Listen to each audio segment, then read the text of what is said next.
Je suis sûre que tu connais ce moment où quelqu'un te pose ce genre de questions. Où est-ce que tu sens cette tension dans ton corps?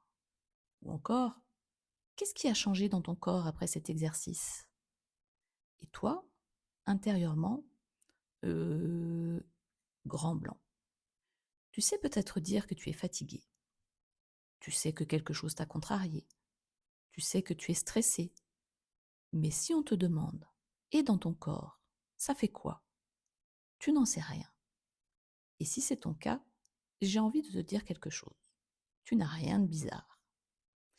Aujourd'hui, j'ai envie qu'on parle de ces moments où l'on est un peu déconnecté de son ressenti corporel, de ce qui peut se passer derrière, mais surtout de proposer quelques façons très simples de recommencer à prêter attention à son corps sans se forcer.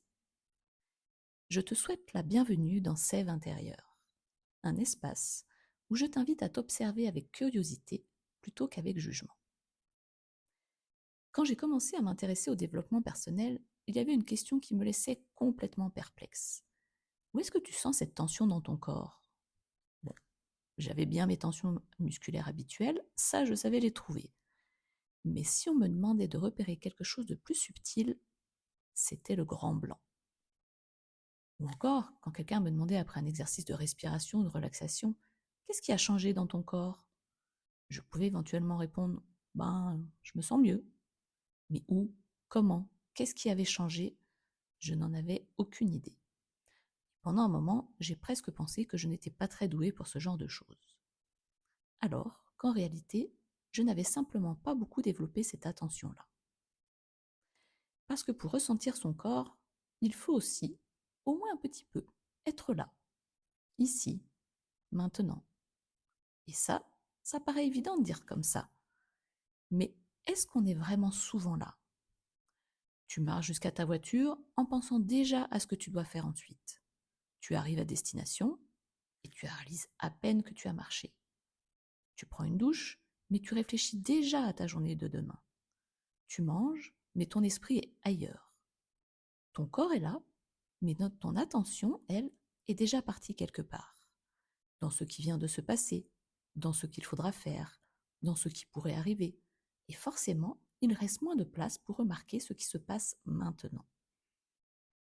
Peut-être qu'on a tout simplement perdu un peu l'habitude d'être là pendant que notre vie se passe. Et à force, le corps devient un peu l'arrière-plan, alors qu'il est là en permanence. Ne pas savoir dire ce qu'on ressent dans son corps ne veut pas forcément dire qu'on est dissocié. Parfois, on n'a simplement jamais appris à porter son attention sur ses sensations. Mais chez certaines personnes, la déconnexion avec le corps peut être beaucoup plus importante. On peut continuer à ressentir des émotions, être triste, être en colère, avoir peur, être heureux, mais avoir beaucoup plus de mal à sentir comment ces émotions se manifestent dans le corps. Tu sais que tu es stressé parce que tu deviens irritable. Tu sais qu'une situation t'a touché parce que tu as envie de pleurer. Mais si quelqu'un te demande où est-ce que tu le sens, tu ne sais pas quoi lui répondre. Et cette déconnexion peut parfois être une façon pour l'organisme de se protéger. Quand certaines expériences ont été trop intenses, trop prolongées ou simplement difficiles à traverser, prendre un peu de distance avec ce qui se passe à l'intérieur peut permettre de continuer à fonctionner. Ce n'est pas forcément conscient, ce n'est pas quelque chose qu'on décide. Et surtout, si ton organisme a appris à faire ça, ce n'est probablement pas sans raison. À un moment donné, ne pas sentir autant a peut-être été plus facile que de sentir pleinement. Alors, comment recommencer? C'est là que je trouve les choses intéressantes. Parce que si tu es très peu connecté à tes sensations, je ne vais surtout pas te dire bon, écoute, ferme les yeux et écoute ton corps. Parce que je sais très bien ce que j'aurais répondu à l'époque. Oui, mais écoutez quoi? On peut commencer beaucoup plus simplement. Et même commencer par ce qui vient de l'extérieur. Par exemple, sentir tes pieds dans tes chaussures. Il n'y a pas besoin de chercher une émotion. Est-ce que tu sens une pression? Un endroit où la chaussure touche davantage? La température de tes pieds? Ou tu peux aussi prendre un objet, une tasse, un pull, une couverture, et te demander simplement, est-ce que c'est chaud ou froid, lisse ou rugueux, lourd ou léger? Ça paraît presque trop simple, mais justement, on ne cherche pas une grande révélation, on cherche une toute petite sensation. Tu peux aussi passer par le mouvement, rouler doucement les épaules, étendre les bras, marcher quelques minutes. Et plutôt que de rechercher qu'est-ce que je ressens émotionnellement, tu peux simplement remarquer, tiens, je sens davantage mon épaule droite que tout à l'heure, ou je sens mes pieds quand je marche. Et c'est déjà beaucoup, parce que ressentir son corps peut aussi être quelque chose qui s'apprend ou se réapprend progressivement. Et d'ailleurs, si tu suis Sève intérieure sur Instagram, tu as peut-être vu passer mes petites observations. Ces petites questions ont justement cette intention. Je t'ai proposé de chercher quel bruit te fait réagir presque instantanément, ou quelle partie de ton corps est tendue, ou qu'est-ce qui apaise ton corps. L'idée n'est pas de trouver la bonne réponse, et surtout pas de te dire tout le monde ressent quelque chose sauf moi.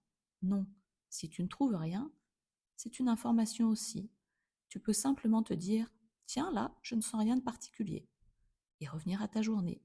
Peut-être que demain tu remarqueras quelque chose, une chaleur, une tension, une sensation agréable, une envie de bouger, un soupir, une différence minuscule. Et c'est là que le chemin peut commencer.